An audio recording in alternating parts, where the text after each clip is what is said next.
I thought we confirmed that last time. Yeah. Just making sure in my mind. Last time I posted it when it happened, but this time since there was no question, I already put it out.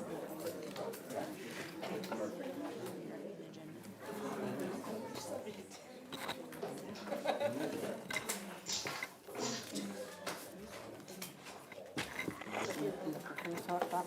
Is the trees hooked up?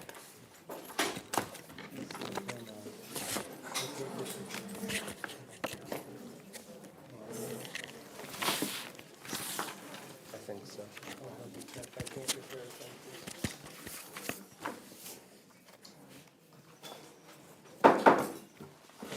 Go ahead. Is the trees hooked up? Okay, she's on there. The Board of Directors meeting for May 22nd, 2023 will come to order.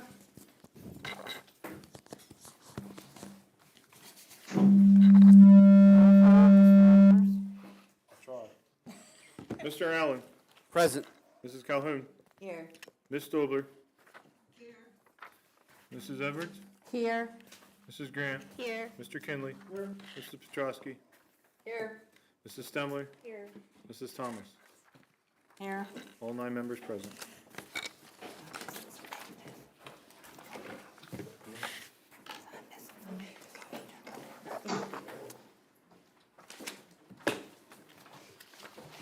All right, next we have the Pledge of Allegiance. Mr. Armbruster is here to recognize students for the Pledge of Allegiance. Thank you and good evening, Board. Tonight we have 2 of our middle schoolers with us, Mr. Jacob Mockmer and Miss Erilyn Kimball. We'd like them to come up. We are bringing them before you this evening because they have both set new records for middle school track and field. We have a plaque for them as well tonight. So Erilyn is here. Erilyn set new records in the 100-meter dash, the 200-meter dash, and the 300-meter hurdles. So congratulations, Erilyn. And Jacob set a new record in the discus. Thank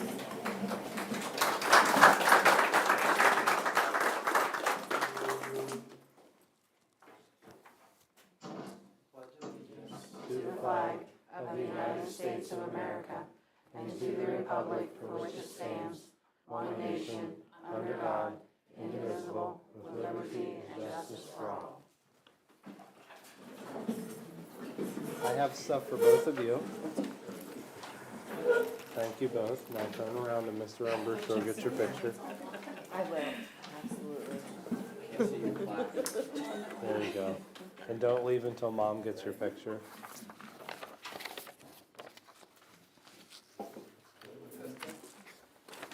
Did you get it? Okay.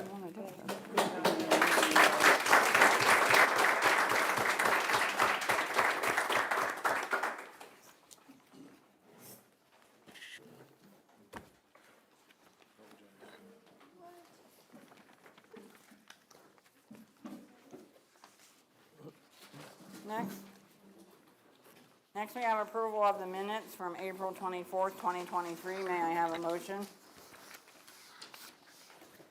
Motion.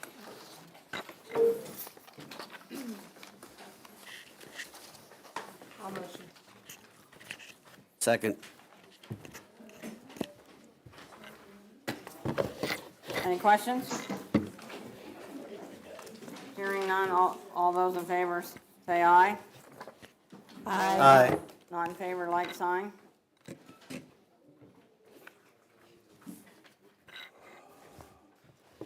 Next is the treasurer's report for April 2023. May I have a motion? I'll motion. Second. Any questions or concerns? I just want to let the board know the investment report was not on today's agenda. We will make sure it's on the June 12th agenda. All those in favor say aye. Aye. Aye. Not in favor, like sign. Motion carries. Next is approval of the bills for $3,083,570.88. Anything you would like to tell us, Mr. Enders?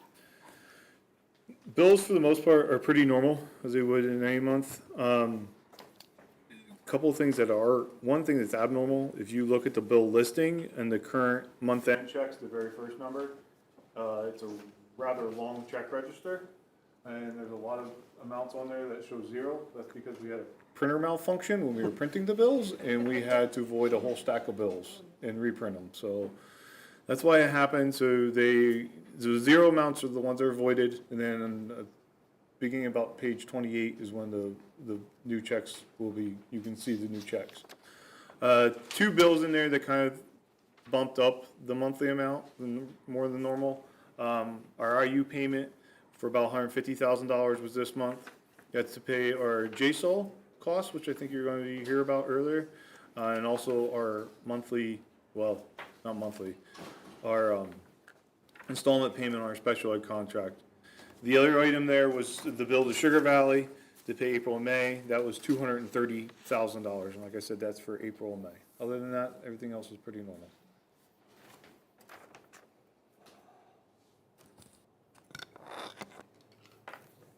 Any questions?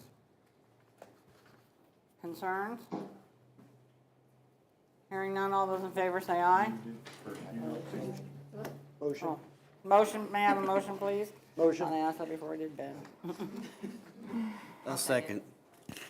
No, any questions or concerns? All those in favor say aye. Aye. Non in favor, like sign. Motion carries.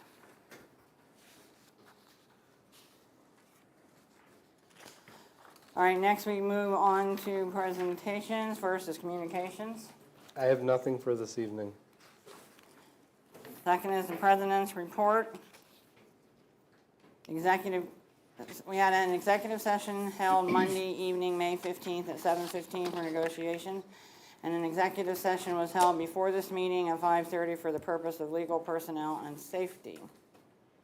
Also, some changes on the agendas, board agenda. On personnel, which is letter E, letter A, it should read, appointment of Jamie Straub as the 12-month accounts payable secretary, effective May the 23rd, 2023, annual salary of $39,100.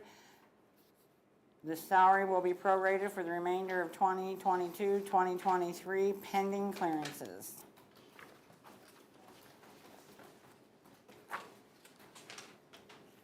The next one is under finance. Letter H. Letter C under finance, raising the real estate taxes to 25% of the index, which is a 1.4% increase. I'm trying to just make that a little clearer. And in miscellaneous, letter E will be added. The purchase of approximately 26 tables and 79 chairs from the Milton Area School District for $500 paid from the maintenance supplies.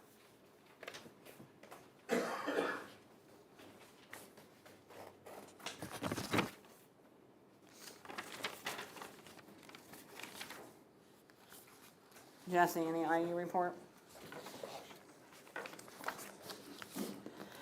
Oh, I thought he told me. I need a motion to add that addendum in the miscellaneous. Motion. Second? Second. Any questions?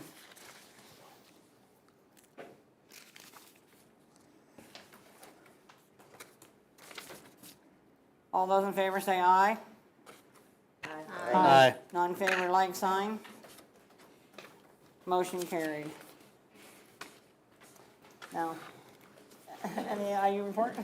Yeah, there's a new program that started before COVID. It was the ambassadorship, and it was put on hold over COVID, but they were able to start it up again. And the ambassadorship, what it does, it's a program to motivate employees in the district that have that work for the IU, and their goals are to make students leadership and give them pillars to promote and connect with the community and to make them, leaders. And there were a couple students that we got to meet that were actually, they stepped up and wanted to become a leader in their classes for special education, and they just glowed. They were able to discuss what the projects they work on, how they do it step by step, and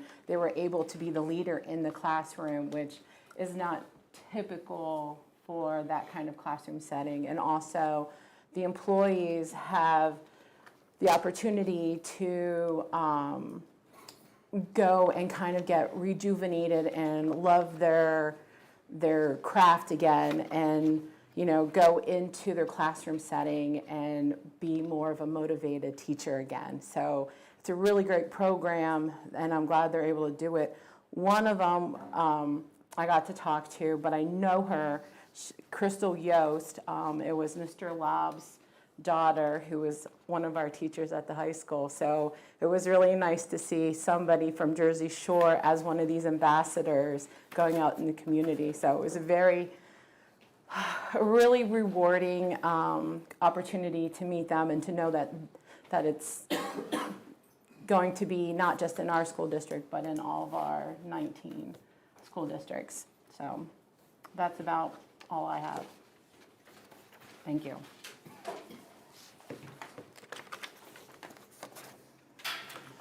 Our student representative is not here this evening. Moving on to the superintendent's report. I have two things this evening. I'm going to start by recognizing Mrs. Henry and Mr. Fox to talk about a state qualifier in track and field.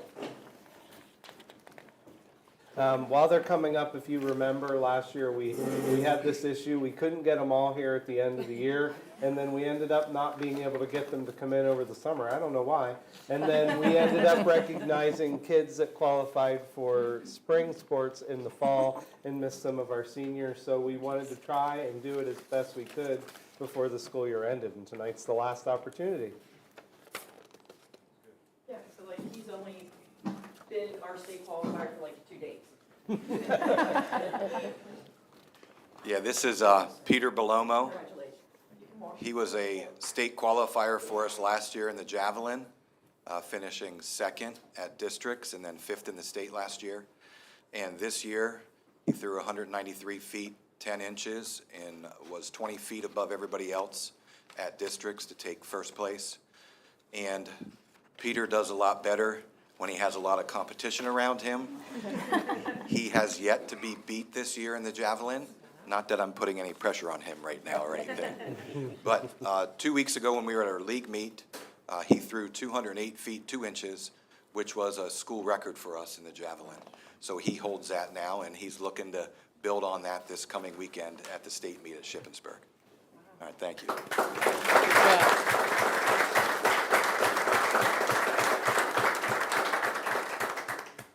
I had the benefit this spring of, since my daughter's in 9th grade and decided to run track, seeing a lot of those, and there's a lot of people in the district talking about Peter and how far he can throw the javelin. Good job. Thank you.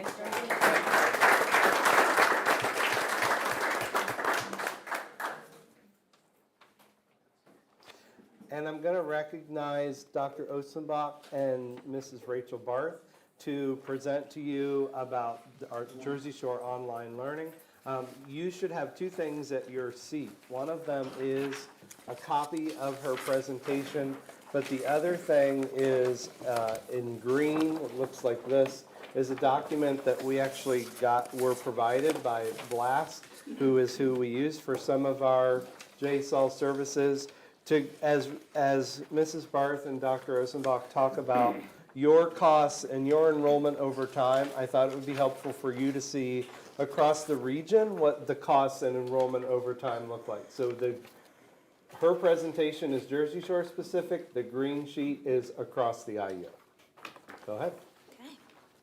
So for those of you who don't already know me, my name is Rachel Barth, and I am the Jersey Shore Online Learning Facilitator in our district. I'd like to start tonight by thanking you all for giving me this opportunity to present and share JSAL, or the Jersey Shore Online Learning Program, and what it offers our students. Oh, okay. Am I not on? No, you're good, you're good. I just wanted to let you know that Rachel did put this all together. I'm up here to support her, but. In case I get too nervous. Yeah, she's,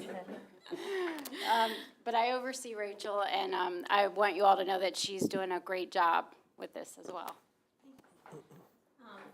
So in 2023, I think it's kind of a no-brainer that districts need to offer some type of virtual learning option for their students. And in the handout that Dr. Ulmer provided to you tonight, there is one page that shows that upward trend. And that, of course, focuses on cost, but it also corresponds with the upward trend in online learning enrollment as well. So it's really essential that when districts are forming their online program, that it's not only, with consistency, but it's also competitive when students and families are looking for other options, whether it's within their district versus looking at other cyber charter schools as well. So that's basically what I'm going to share with you tonight, is just a brief overview of our program, what it offers our students, as well as the cost and savings that it offers our district by providing this option for our students. Okay, so we'll begin with enrollment, and you can see the grid down below maps out student enrollment by grade level. We currently, this marking period, have 67 students enrolled. 15 of those 67 students receive special education and related services. And our enrollment in 9th through 12th is highest at the high school level. This is the cost comparison. So on the left-hand side there, you can see Jersey Shore Online Learning, and on the right, it would show other PA cyber schools. So looking at the Jersey Shore Online Learning option, and just focusing on those 67 students that are currently enrolled, you can see, looking at the special education and the regular education students, the cost per student remains the same. So it's $4,480 for the year. With the total cost over to the far right in the total there, which for the total cost for all of those students would be around $300,160. On the right-hand side, again, still taking those 67 students, if they didn't have that option in our district, or if they chose to go elsewhere, you can see the prices are substantially higher. For a student receiving special education services, if they choose to go to an outside cyber school, it's roughly $29,964.35 per student. Regular education is $13,922.71 per student. So you can see the total cost there is $1,173,446.17 if they chose to go elsewhere. So just looking at that cost savings, comparing those students, if they chose an outside cyber or charter school instead of the online learning program which we provide, it's a huge cost savings to our district. And then using that same comparison over a 3-year span, looking from 2020 to current 2023. Obviously with 2020, 2021 being our COVID year, it was a lot larger across the board. But on average, those are the cost savings for the district. So you can see that with having this option for our district, it saved us around $4,176,961.66.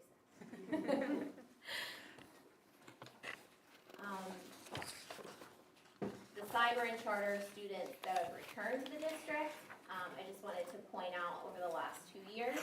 So last year, we returned 33 students to our district from outside cyber or charter schools. 25 of them were regular education students, and 8 of them received special education and the total savings of the return last year is there to the right, as well as this year. We returned 26 students to the district, 20 of them regular education, 6 receiving special education. So the total savings of those returns have been close to $982,806.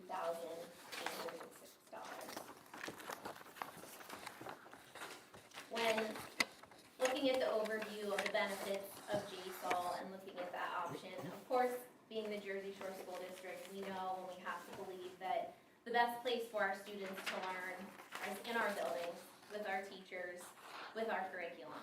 But as I said before, students enroll in our online option for a wide variety of reasons. And if they choose that option or if they need that option, our ultimate goal is to keep them as closely connected with our district and their home school as much as possible.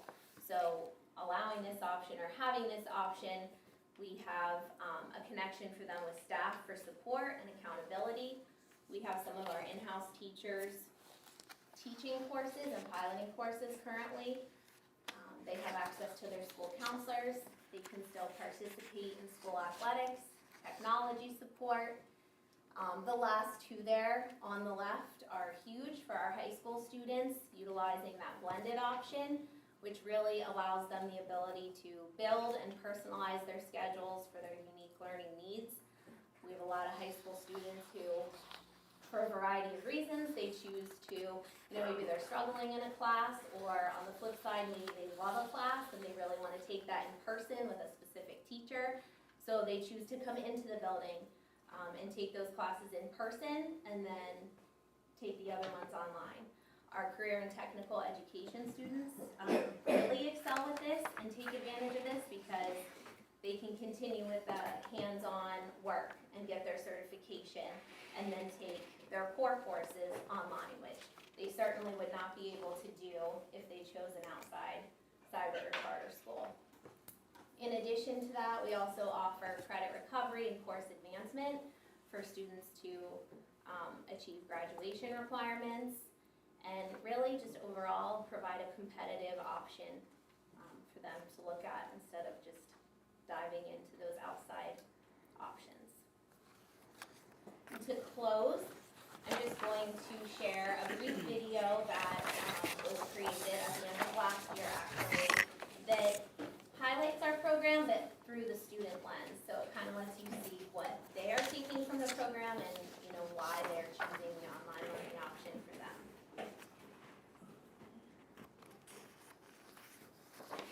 Jersey Shore Online Learning is an educational opportunity that the district offers to our students in grades K to 12 in conjunction with the IU-17. The program is a great option for our students. Ultimately, it does offer the flexibility. It allows them to match their daily schedule with their learning styles and their education plan. Well, if I'm being completely honest, I had a pretty challenging year during my junior year, so I just wanted a new perspective. I feel like the curriculum that we have in person doesn't appeal to a wide variety of people. It's very specific, whereas for JSAL you get a more varied array of classes that you can take, and I found that I had more interest in those classes. Some of the key features or benefits that kind of put the JSAL program a step ahead of some of the other online programs is that first and foremost, our online students are Jersey Shore Area School District students. So we keep them connected to their schools and the community. Students have access to all the facilities. They can participate in athletics, events, clubs. They can participate and walk at graduation. I think it's an amazing opportunity to have the JSAL option where I can still graduate getting a diploma from here and still being part of that community even though I'm separated from it, I guess you could say in a way, but it's still who I am and who I am as a student at the end of the day. Well, my sisters actually did it when they were in school, so I decided to try it out, and it's a lot less stressful. Like being in school, you can work at your own pace, and you can make your own schedule. So if you decide that you don't want to do schoolwork that day, you don't have to.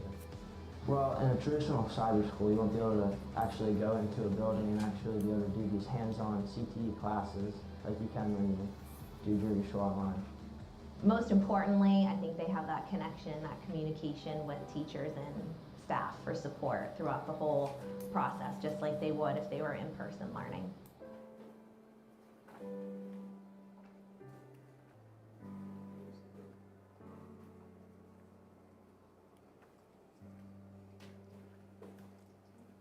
One thing I do want to add on to this presentation is on your agenda tonight under curriculum and instruction is a MOU with the association that they and I met and agreed to for 23-24, which will expand the use of our current teaching staff to teach JSAL courses. So you heard Mrs. Barth say that we piloted that this year with a few teachers and one teacher the year prior. We're expanding that option in 23-24 and including a number of more teachers into that pool. So you will actually see the cost that she talked about decrease on our end because we're going to be using more of our teachers to instruct courses. Okay. Questions for Mrs. Barth? I have one. I am kind of familiar with a student at Keystone Central who was having a hard time in school.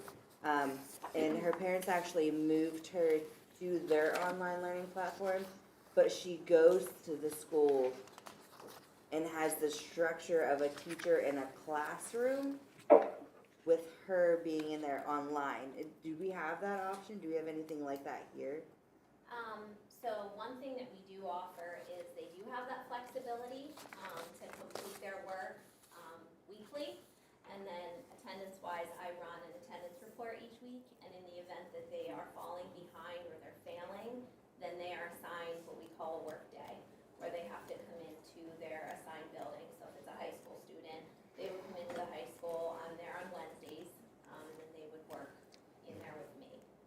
And if it was content specific, so let's say they were struggling in their Algebra 1 class, if needed, we could arrange to get support from a teacher in the building as well. But we don't have somewhere daily, like a computer lab or whatever, where there's just a teacher there that anybody, I know we have some people that don't have great internet access or things like that they can come in every day and do their work in the building, but online. So as we add teachers that are teaching JSAL courses, we'll be able to expand that. So Okay. this year, remember, in one of the pilots this year was 6th grade, we have a team that has a math, science, English, social studies. So when we had a 6th grade student, they were able to do some of that because they had 4 teachers across that team that were available. So that's one of the goals as we expand, we could do more of that. Thank you. I have a question. We lost, well, not lost, we had a decrease of 20 from the year before as far as JSAL, which is roughly 25%. Any idea why?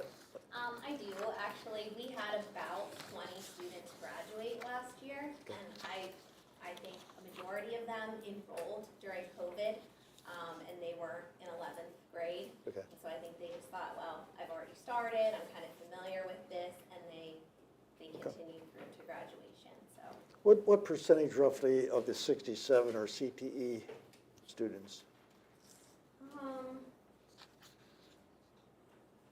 exactly sure. We can find that out for you. Yeah, I'm just curious, yeah. And one other question, this might be a Dr. Ulmer question. As far as cyber charter students returning to JSA, the Jersey Shore School District, for 21-22 and 22-23, the total is 116, I believe. I added, I've never been good with numbers, so. But do you know roughly what the bump was in 2021 during COVID? I mean, have we recovered at least or close to what we? Are you asking what the increase in enrollment was? Yeah, he's wondering if we're back down to where we were, is essentially your question. Right. He's looking it up. But I would say that was one of the goals we Right. set in front of Mrs. Barth was outreach to those kids, even if they don't come back to JSAL, come back to the district, or like you're hearing, come back to JSAL because you can do CPE or something and get them in the door. So that was a tactic we were using. We're close. We're probably about, there are 5 students there. We're about 12 students, Short of the, higher than where we were in 1920. okay, So that 1920 number, there might be a slight bump at the end of the year from enrollments, because March 13th was D-Day. right. We were at 104, 105. We were at 150, 18, 19. Yep, okay, So, thank you. and that's total charge, including Sugar Valley. Yep.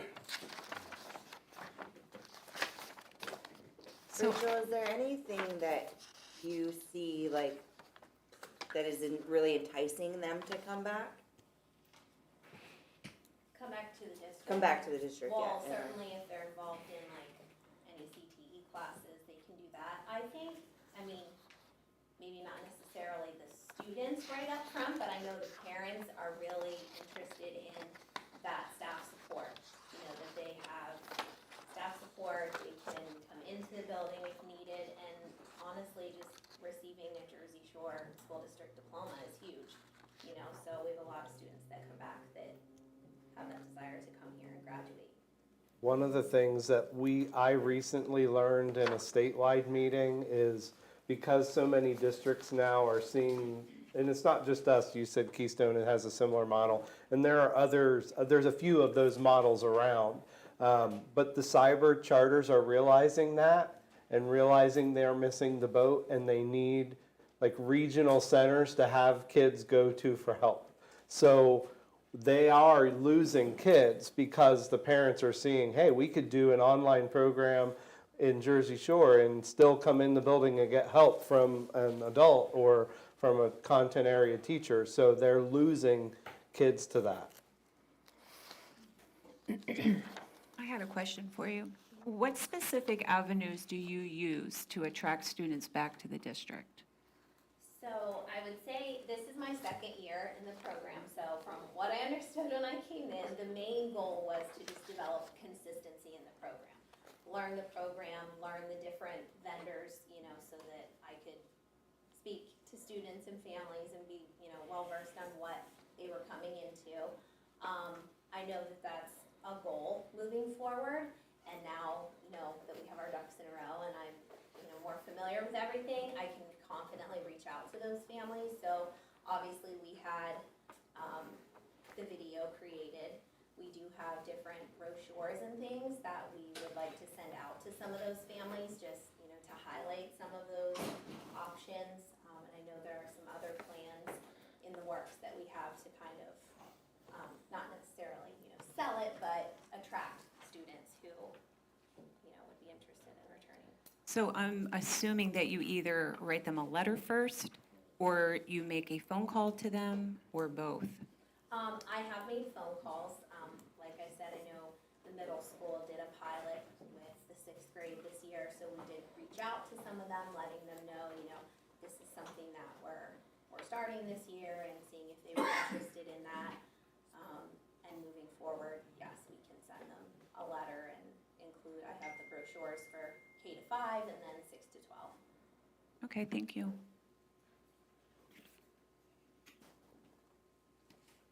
Additional questions? Thank you. Thank you. Thank you. Yes, thank you very much.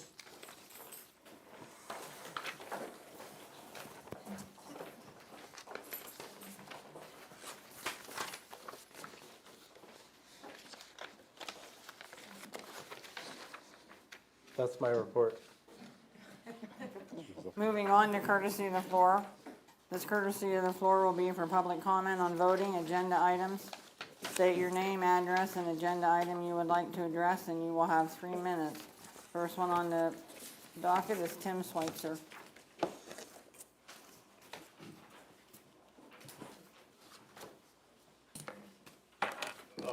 My name is Tim Schweitzer, and I'm from Limestone Township. over this past weekend, I took a look at the proposed budget, and in doing so, I came up with a few questions that I'd like to bring up. The first question is, in the proposed budget, you have a line item number 5,900 budgetary reserve of 2.4 million. Can anyone tell me exactly what this is? Or what makes up that budgetary reserve?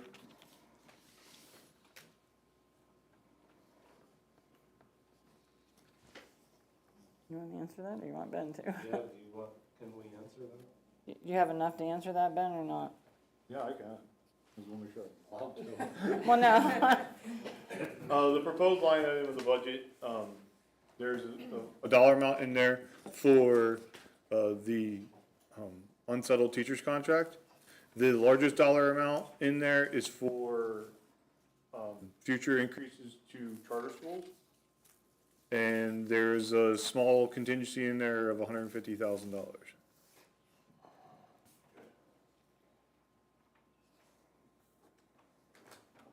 So, and this might tie in with what you just said. The budgetary reserve jumped from 1.4 million last year's budget to 2.4 million this year. It's $1 million increase. In my eyes, that's a pretty large increase. And I'm just wondering what makes up that $1 million? The majority of it is a amount in there for the unsettled contract, Okay. and there's also an increase in there for charter schools.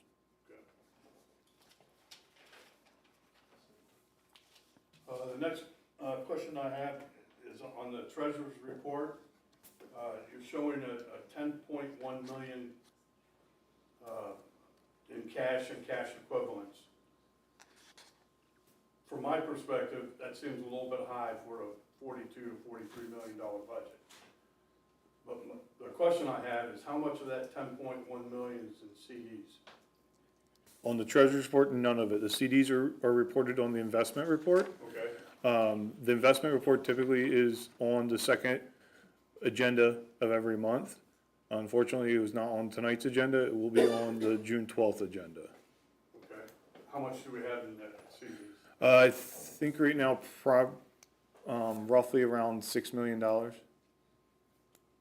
So you're telling me that we have $10.1 million in cash and cash equivalents, along with 6 million in CDs? Correct, but when you look at the treasurer's report, you have to understand that those funds are not just all funds that are controlled by the board. So there's, for example, there's student activity funds on that treasurer's report that you're referencing. There's food service funds on the treasurer's report. There's scholarship funds on the treasurer's report. There's capital reserve. The capital reserve is one of the larger items that you would have to take out of that $10 million. That, yeah, it is controlled by the board, but it's not able to be used for general fund budgetary purposes. Okay.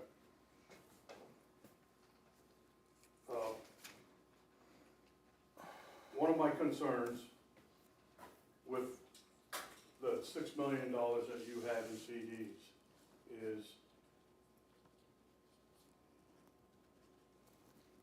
in my perspective in dealing with CDs, that's extra cash that you have on hand, that you don't really have earmarked for anything. Let's put it in a CD to earn extra interest, okay? Start to wind down, please. Pardon me? Start to wind down. Okay, so when I look at that $6 million in CDs,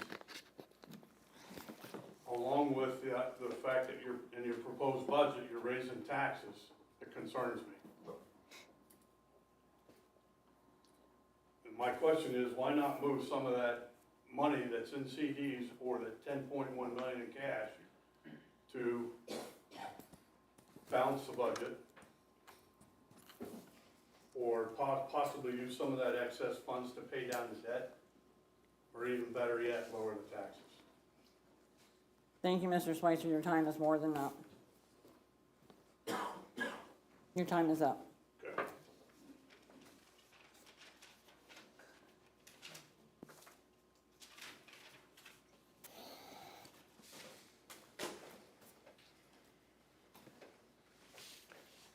Mr. Pryor?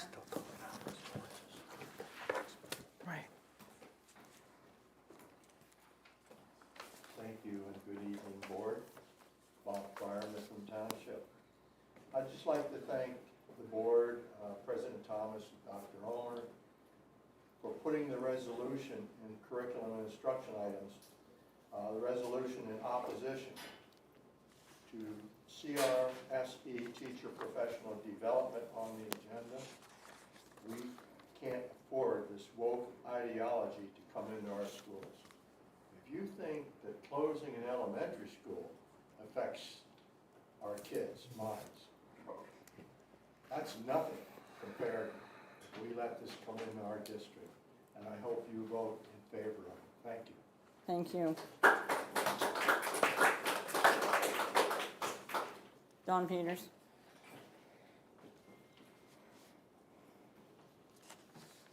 Thank you, Mrs. President. We have a number of speakers, so I will drastically cut what I have to say. But I want to, first of all, Don Peters, Cummings Township, I'm sorry. I want to thank you as our school board for your willingness to consider the vitally important decision and resolution before you tonight on CRSE and preparing to take a stand to speak against what is coming against our children and what is coming against our teachers. Thank you for being proactive. One may ask, what's the origin of the CRSE teacher competencies that they will be required to learn and then to teach? The CRSE supporting documents, which you will see at some point, claim that these are agreed upon standards that all educators are to be accountable for when working with learners, colleagues, and families. They were built upon a 50-state survey completed by the, quote, New America Group, which professes to be a nonpartisan group. When you study the group's roots, you will find out that there are higher-ranking officials in one of the political parties in the United States, as well as the governor of California, President Obama, Hillary Clinton. These are the people that are putting this nonpartisan program together. There's so many things that I could say about it, but I won't take the time to do that. I just want to thank you, board members, for looking at these types of things. This is agenda-driven and it's political-driven. We would agree that there's no place for racism in our communities. We would all hope agree on that. Neither does Marxism, which this program pushes forward, and there's also no place for partisan politics. The level of wokeness coming upon public education has become intolerable to many parents.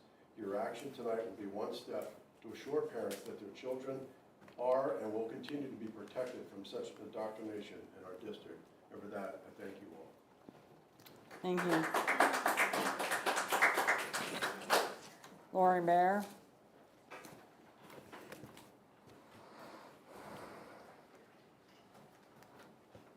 My name's Lori Bear. I'm from Watson Township, and I just want to thank you for putting in Resolution FC, and I'd ask you to please vote yes to that resolution.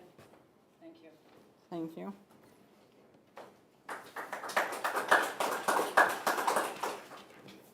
Anne Marie?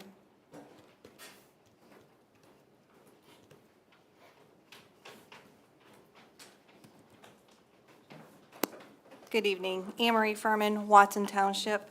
I also want to thank you for taking action against CRSE through this resolution.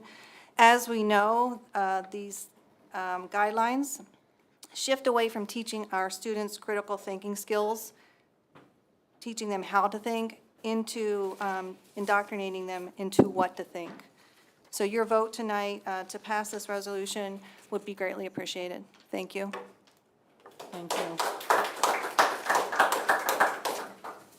All right, Victor, sorry I can't read your last name. Yeah. God bless you.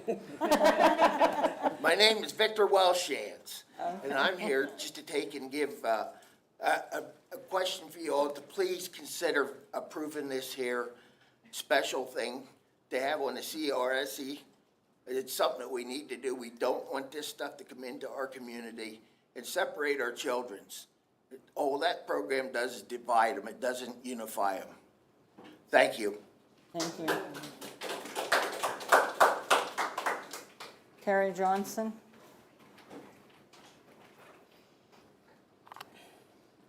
Terry Johnson, I'm from Pine Creek Township. I'd also like to thank you for the resolution on the CRSE. a little different take on it. I don't think that the state should tell our teachers what kind of continuing education that they need. I think, I'm a licensed professional and I have to take continuing education, but my licensure bureau does not tell me, they tell me areas that I need to take, but they don't tell me specifically what I need to take to fill my requirements, because they're not in they're not here. They're not in my firm where I work. They're not in your classrooms. They don't know what your teachers need. Please vote yes to the resolution.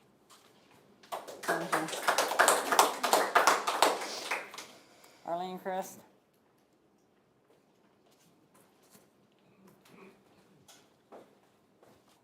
Hello, Board. I'm Arlene Christ, Porter Township, and I just ask that you vote yes to this resolution and no to CRSE. Thank you. Thank you.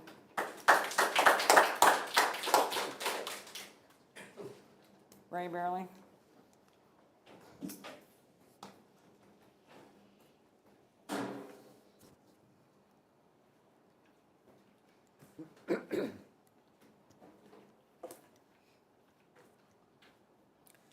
I have some questions about the resolution that I hope are answered during the presentation. There is going to be presentation and discussion of this, not just right to a vote, isn't there? The board will be able to discuss at the time of the... Okay. These are the questions that I hope are either asked by board members or discussed during the presentation.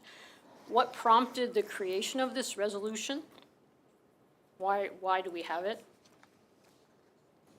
I have attended the last several meetings, and I guess I missed when it was discussed and voted on, authorizing the creation of this resolution.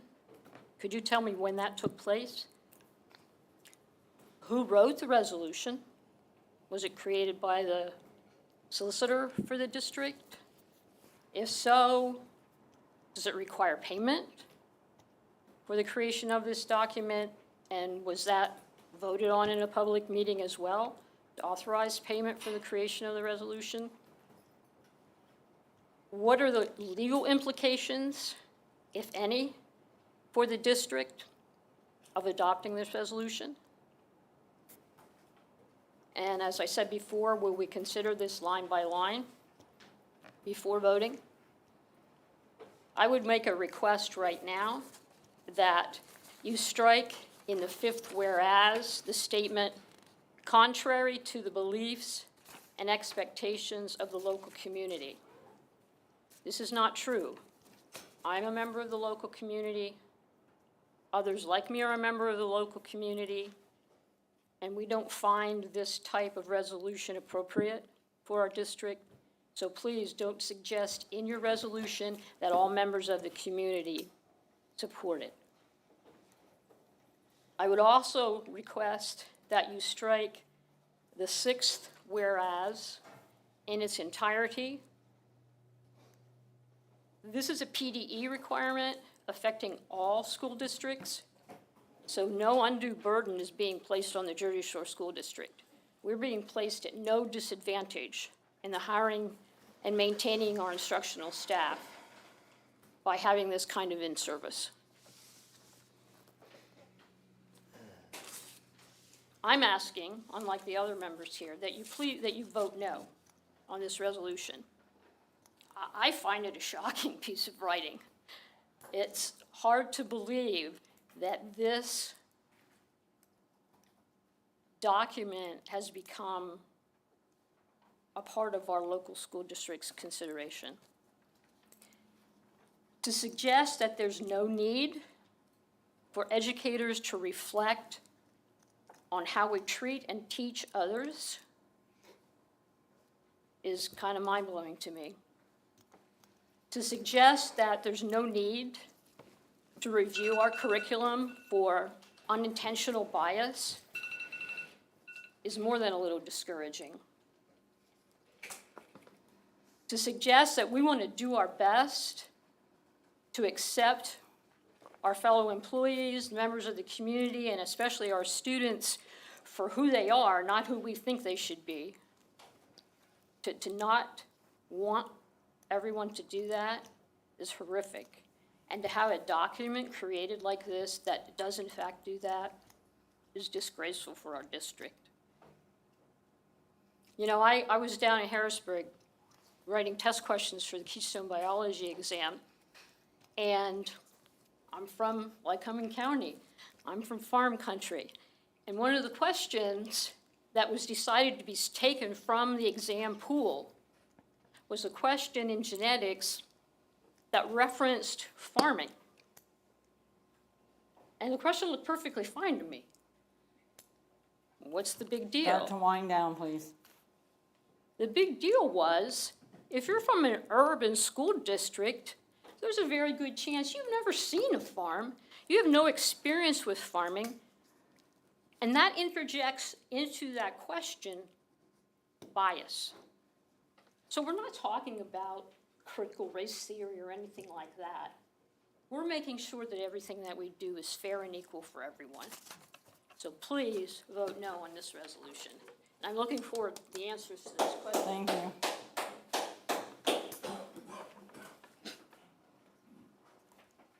Sherry Peters.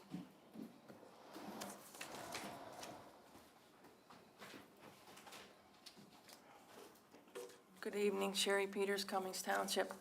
I'll just be commenting on letter F, curriculum and construction, specifically C, resolution in opposition to CRSE. When we look at the reality of CRT, now named CRSE, we find it as a perfect repackaging of Marxism. It's not a perspective of teaching our history. It is racism, bigotry, and an attempt to revive a failed Marxist agenda. Beautifully written in a June 2021 Newsweek article by Liz Wheeler entitled "Critical Race Theory is Repackaged Marxism," she writes, "It divides society into classes of the oppressed and the oppressors. This agenda re-educates the population to believe they have been victimized under the guise of racial discrimination, and the only way to liberation is to revolt against the institution of their oppressors. It not only hits our schools, but also every institution in society. It is here the designers of CRT, or CRSE, admit their true intent. It weaponizes society to destroy our Western culture. It is not equality under the law. It is not civil rights. It is not freedom, liberty, and justice for all. It is not even close to promoting a better life for racial minorities. Critical theorists admit their intent is to use racial minorities as the vanguard for a Marxist revolution. This is how CRT was born. We now see their ideology creeping into every aspect of American life, from corporations staging, quote, white privilege, unquote, trainings to school curriculum that teaches students to view everything and everybody through the lens of race. It is not even biased, or it is not even based on hatred at all. It's a tactic, a tool used to tear down American institutions with the aim to destroy the nuclear family, abolish gender, defend the police, abolish the border, abolish religious freedom. The list goes on and on. Political agenda items coming down on this district are textbook critical race theory. We should reject its reduction of people to the color of their skin, and instead, as stated by Martin Luther King Jr., quote, judge them by the content of their character, unquote. Which brings us back to personal responsibility. CRSE is a political tool with a dangerously clear purpose: to impose simple, unadulterated Marxism into the United States of America. We must overwhelmingly reject it in its entirety on the basis of what it really is. I want to thank the superintendent and the school board for taking a bold stand to pass this resolution. You are sending a clear message to the Pennsylvania Department of Education that their actions are improper, and also to the parents in this district that you are taking a stance against the woke indoctrination they do not want taught to their children. Thank you. Thank you.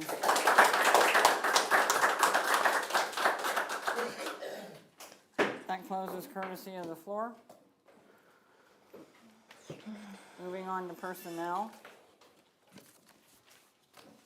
Appointment of Jamie Straub as a 12-month accounts payable secretary effective May 23rd, 2023, annual salary of $39,100. The salary will be prorated for the remainder of the 22-23 school year pending clearances. A letter of resignation from Autumn Cantrell, head middle school cheerleader, effective May the 7th. medical leave without pay for employee 2022-23-21 for intermittent days until the end of the 2022-2023 school year, who does not qualify for FMLA. The accounts payable secretary job description, along with the career and technical education teacher job description. FMLA from August the 2nd, 2023 through September 27, 2023 for employee 2023-24-01. Appointment of Eric Hess as the physical education department coordinator with a stipend amount according to the JSASD contract effective the 2023-2024 school year. A letter of resignation from Brighton Rello as an assistant baseball coach effective April 21st. Classified employee pay rates for the 2023-24 school year attached. Food service staff pay rates for the 23-24 school year attached. Auxiliary sports staff pay rates for the 23-24 school year attached. Appointment of David Bittner as the Director of CTE effective July the 1st, 2023. Annual salary of $95,000.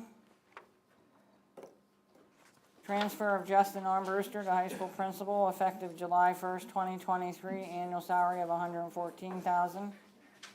Transfer of Dolores Herman from part-time food service position to food service substitute position at $11.50 per hour effective May 23rd. A letter of resignation from Luann Gasparin, assistant swim coach. Also from Amanda Holtz, part-time food service. Also from Joanne Cannett, full-time Act 93 student data coordinator. May I have a motion for A through Q? So moved. I'll second. Questions?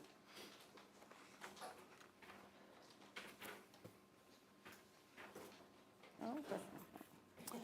All those in favor say aye. Aye. All those not in favor, like sign. Motion carries. Before you move on, Mr. Bittner is with us and Mr. Armbruster is with us. Welcome aboard.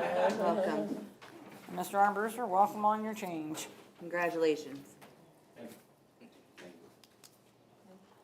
Moving on to curriculum and instruction. The 21st Century Classroom JSAL MOU draft for the 2023-2024 school year. The following out-of-state field trip from June the 22nd to July 2nd, 2023 to Spain Independent Student Group, 17 students, grade 10 to 12. Resolution in opposition to CRSE Teacher Professional Development. May I have a motion for A through C?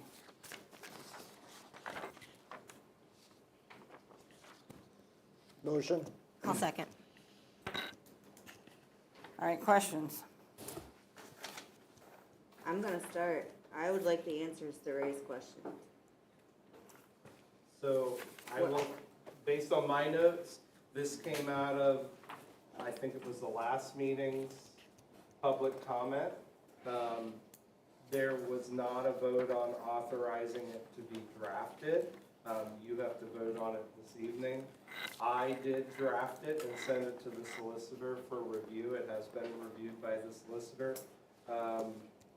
There did not need to be any authorization for the solicitor to review it. I will ask the solicitor, what are the legal implications? We're not going to talk about that. If you want to go into executive session, I'll be glad to go through that with the board. I would like to know what they are.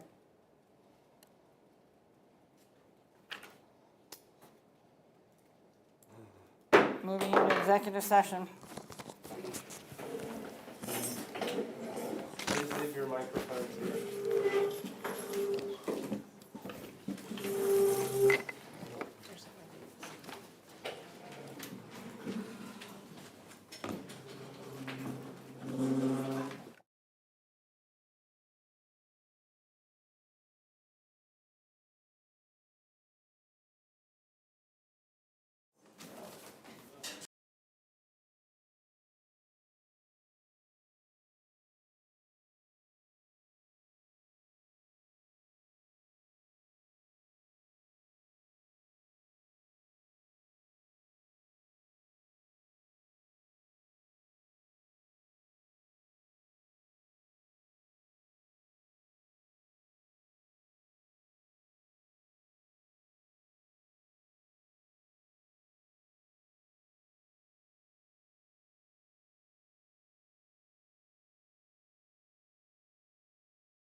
today. You mean the resolution?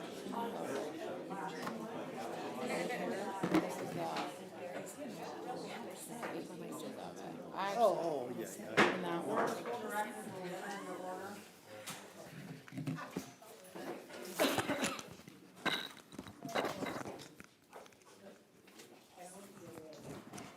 We will be voting on A and B first, and we will take C as a roll call vote. Any questions on A and B? Further questions or concerns?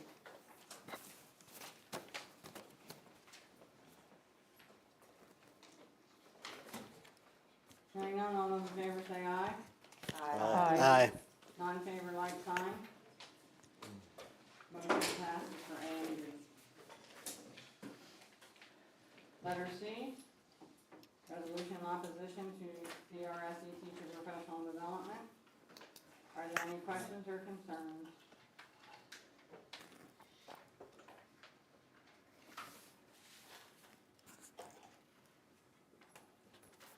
Just as a quick statement for the public and for the board, I just wanted to be clear that this resolution is not a directive to the administration to not comply with any legislative or legal requirements mandated by the state.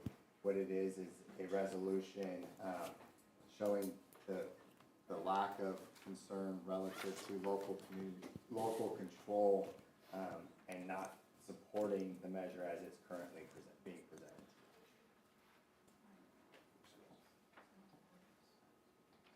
Any questions? Damon? Ms. Reynolds, roll call. Mr. Allen, Yes. Mrs. Calhoun, Yes. Ms. Dobler,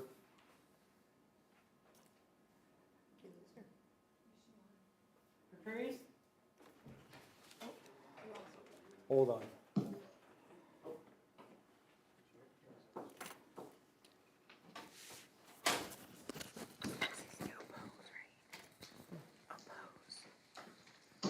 We vote yes for the resolution. Ms. Dobler, can you please cast your vote? Ms. Edwards, Yes. Mrs. Grant, Yes. Mr. Kinley, Yes. Mrs. Petrowski, Yes. Mrs. Stemler, Yes. Mrs. Thomas. Yes. Motion passes 9-0.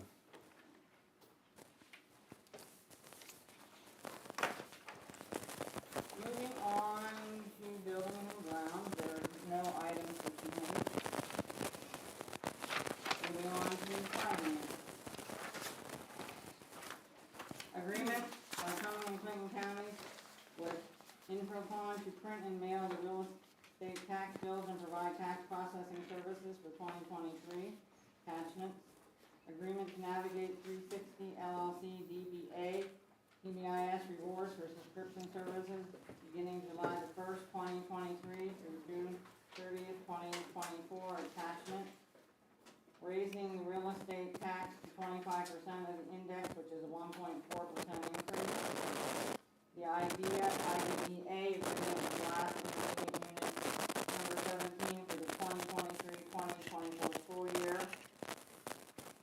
Last IU 17, New Jersey Area School District intergovernmental agreement for shared special education services for the 2023-2024 school year. May I have a motion for A through E? Motion. Second. Dr. Ulmer, could you just give a little brief background on the 360, Navigate 360? That is a online school-wide positive behavior tracking system so that in our elementary schools, the kids get little cards to recognize their behavior. We would be taking that system, we're piloting, taking that system electronically. And I know one of the questions that the board has looking at that is the first year price for us next year to trial it is on the agenda as $0, but notice on the attachment, the normal annual price is $750. So that's a question of, yes, we're piloting it. There's no cost in that first year, but the question always is, what are we obligating ourselves to in the future at $750? May I speak to, Questions or comments or concerns? may I speak to Oh, sorry, D&E? go ahead. Just for clarification to the board, item D, our IDA agreement, that is revenue to the district, that's $427,000 of revenue. Item E, that is a cost to the district, that's our special ed contract, that was what I was referencing earlier today when we were discussing, bills. So D is revenue, E is a cost. How much was that cost you? The annual cost of the agreement? 4, 6, where is it? It's on here. $663,500. I'd like to request a roll call vote on item C.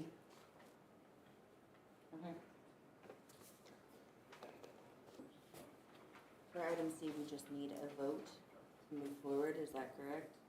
That price is not, or that percentage is not firm? Item C is the direction we've always asked for you. This provides us the direction to build the final budget, to calculate the homestead farmstead amount, and to write the real estate tax resolution, all of which would be on the next board agenda for final approval.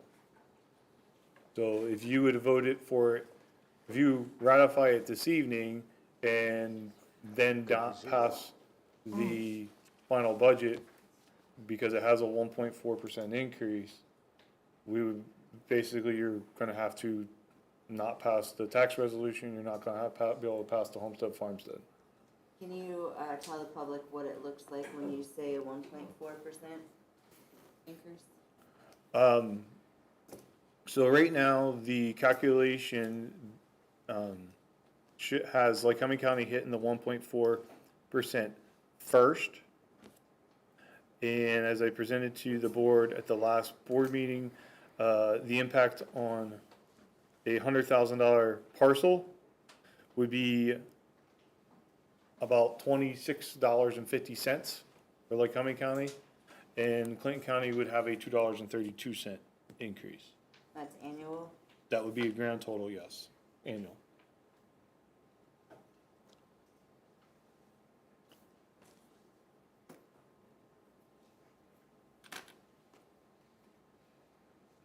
Any further questions?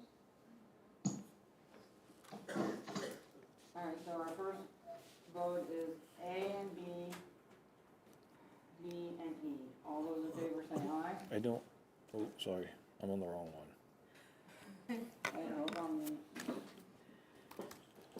It's everything but C, right? Yes. Yeah. I'm ready, Okay. sorry. All those in favor say aye for A, B, D, and E. Aye. Aye. All those that say no, like sign. Motion carries. Letter C, any further questions or discussion? Mr. Andrews, roll call.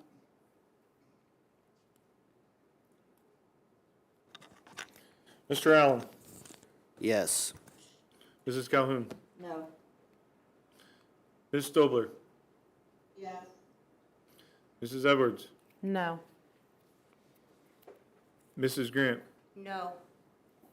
Mr. Kinley, No. Mrs. Petrosky, No. Mrs. Stemler, No. Mrs. Thomas. Yes. Motion failed.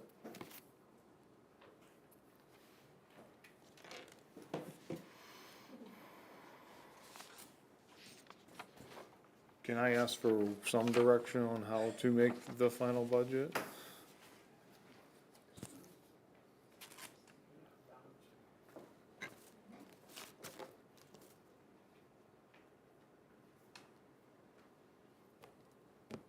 What does the deficit look like without any increase? Today, the deficit's about $550,000. With the 25% real estate increase then? No, that's with, Okay. that's with the, It's about $530,000. That's with tax rates in the budget at the rebalanced rate. Can you provide us with what it would look like just to eliminate the deficit? Like how much we need to increase? Your clarification, you're asking to take out the whole deficit? Yes. So 75% of the index equals about $600,000. So it's right around that number. Thank you. Mm-hmm.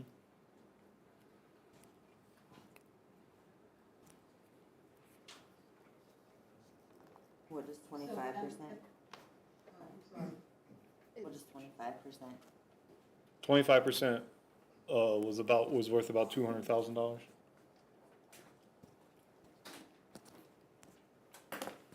I heard Mrs. Dobler, I think she had a question. Yes, thank you. You said $26.50 per $100,000 in the value of a home, appraisal value, right? That is correct. Now, last year, we raised this, and my taxes went down. I don't know about everybody else's. That had something to do with the Homestead Act, correct? That is correct. Mine went about $50. That So is, if we had this would only be $26.50, so it's still not back where it was a year ago for people like me with the Homestead Act, right? That's what I'm figuring out here. I don't understand what the problem is passing this. All of our debt is, normal everyday things that you buy, the cost has gone up tremendously. How can we not ask $26.50 out of a person to try to make up some of that deficit for every $100,000 of assessed value of their home? Now, that's my thoughts on it.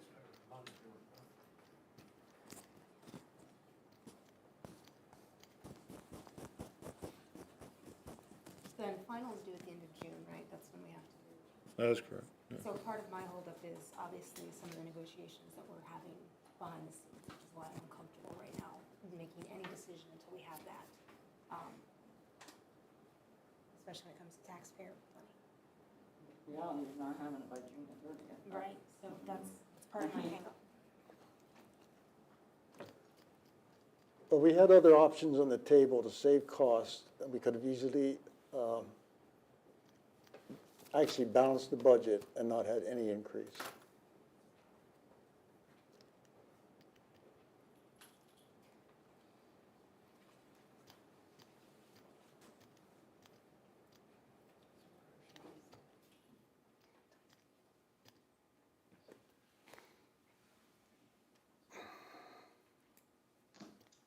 So your suggestion is to balance it using something particular or take it down to multiple places?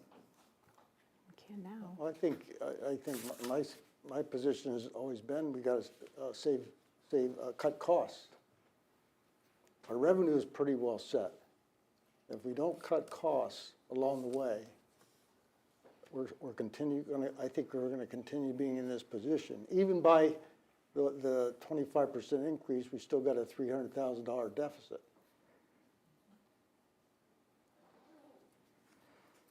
All right, so I'm confused at what you're asking to happen. You're asking for the deficit to be taken away without raising taxes. I don't know how we're gonna deal with the deficit, other than, It just seemed like you gave me two different. yeah, other than digging into the fund balance. That's the only option we have. And that's gonna happen regardless of whether we go to 25% or zero. We're gonna have a deficit.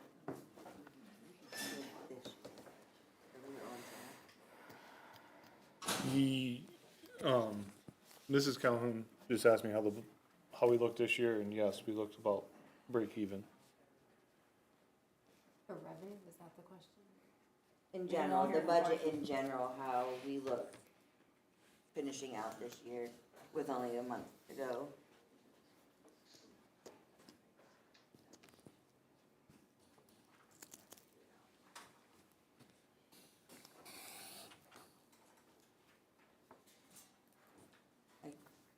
we table it, or do we have to call an executive session? Like, I feel like we're just sitting here mute. Well, we That's can, not fair to so, them. my Well, that's why I picked up to look at my calendar. so my question is, do you want Mr. Enders and I to come back and draft the final budget with no tax increase and take that deficit amount out of reserve?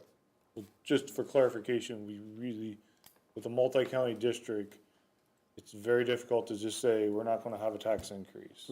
Something's gotta happen to a county. Rebalance. Rebalance. And typically, we would always just say, we're gonna rebalance. And who rebalances first this year, like Cumberland County or Clinton? Like Cumberland County gets rebalanced. So, and just for reminders, rebalance rate, probably the closest I've ever seen it, it goes up 0.08 of a mil. So that's 80 cents on a $100,000 parcel.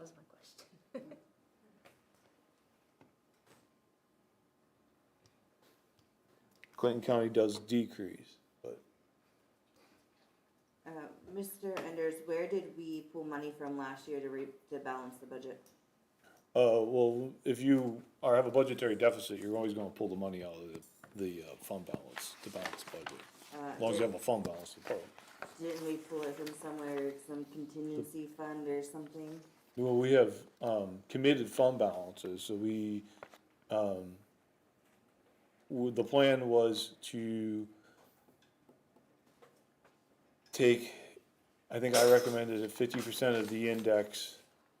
We increased it to 25% of the index, and we were going to take that piece, that dollar amount between the 50 and the 25 out of one of the committed fund balances, with the remaining coming out of the unassigned fund balance. Is that what we did? Well, the year isn't over yet. Technically, that won't happen until you get your audited financials. Then that will reflect. Not as much as A. I guess my question is, and I'll use Plus the Mr. Enders' savings words, is gonna you want a deal with budget first proposed, 3 or 4 you want a years, final not budget all prepared that reflects the rebalanced rate.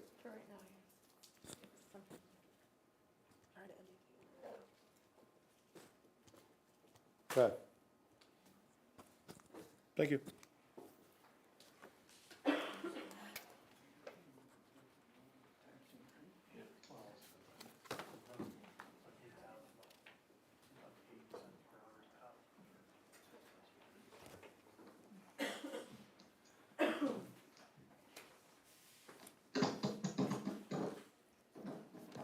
Let's hope.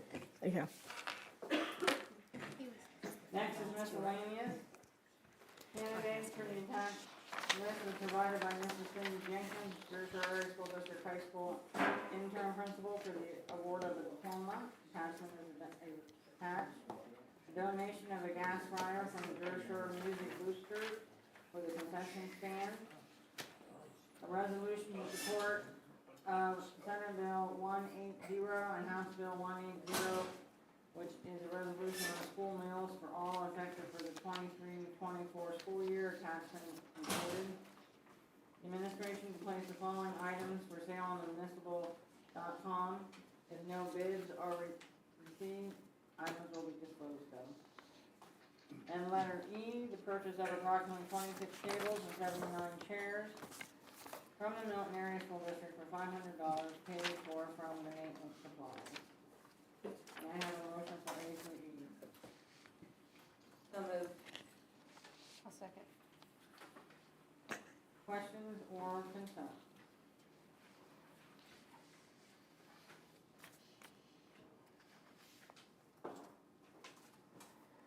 Hearing none, all in favor say aye.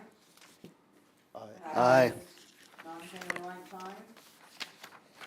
Motion carries.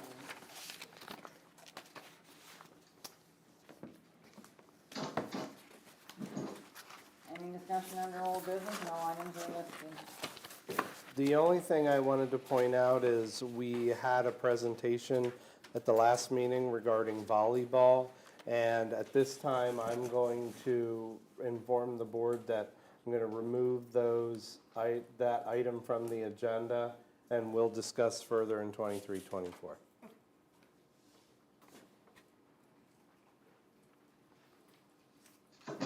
Sorry, I said remove from the agenda. Remove from the budget is what I meant. Questions, concerns?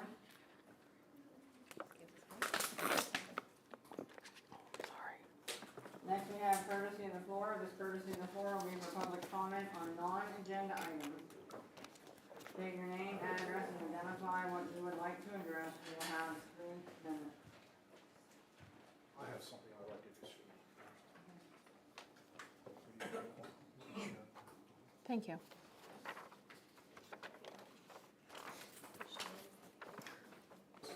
Can you see it?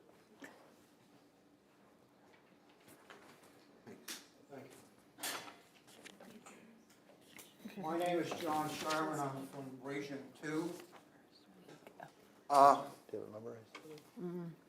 My comments are directed to the administration and not to any one of the school board. There seems to be a concern, more concern about where crossing guards should park with things. The administration has definitely overstepped their bounds concerning that. I have left the crossing guards park in my driveway over the years to get the cars off the street and for their safety with it.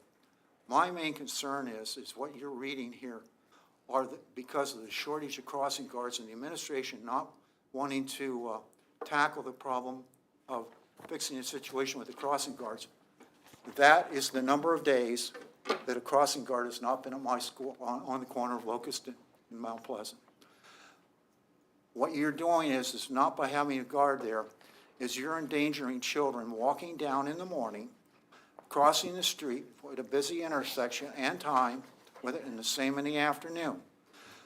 Those children have been without that kind of protection because when somebody else has gotten sick, they have yanked the guard off of the corner of Mount Pleasant and Locust and put them in another position.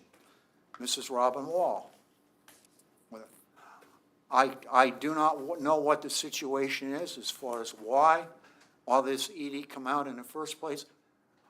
The former Assistant Superintendent Ken Dady, when he had to fill in, he parked in my driveway, no problems. It's been going on for 11 years. And I don't understand why there was a text sent out 3 weeks ago saying that nobody should park in a homeowner's driveway, which they're referring to me. I want to know why there has not been this kind of, why from February through May here, as you see, the number of days that there's not been a crossing guard on my corner. You're playing with child safety, and it's time somebody knew what to take this problem head on and get it solved with it. Like I said, as far as I'm concerned, Mr. Ulmer, that text you sent out, or had sent out, you're over your authority on doing it. And I served on the school board. The only reason some of the garage are scared is because you have the power to fire them. Okay, you talked about that before?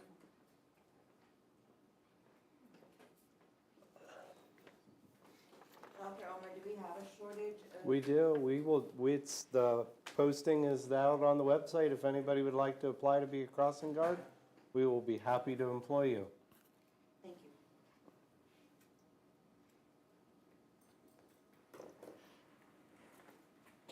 you. Mr. Pryor. Yes, Bob Pryor, Mifflin Township, Region 1. Madam President, you know I've been trying to have a dialogue with my directors. I have a dialogue with 2 out of 3, but the third one just turns and walks away, doesn't answer any of my emails. Can you tell me where it is written in the board rules that directors do not need to respond to their constituents' concerns? How do I open a dialogue and find out where my director stands on certain issues if she will not respond? I don't know, maybe it's because she's on the other side of Pine Creek. When I was on the board, I responded to every question I was asked. And what's the problem? I would like to know that. You should be encouraging these directors to respond to constituents' concerns. You should do that. Don't protect them. They can answer for themselves. If they can't do that, they should resign. Thank you. Madam President, is it stated anywhere that a director has to respond I was to a just- constituent? Just gonna ask that of her later. It's not, You is it? said communication on your campaign sign. What communication? Thank you, Madam President.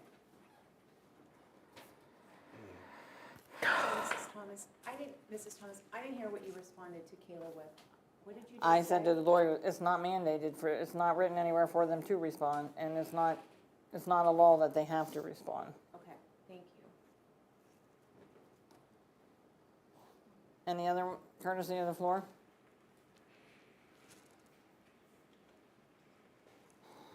Seeing none, courtesy of the floor will be closed.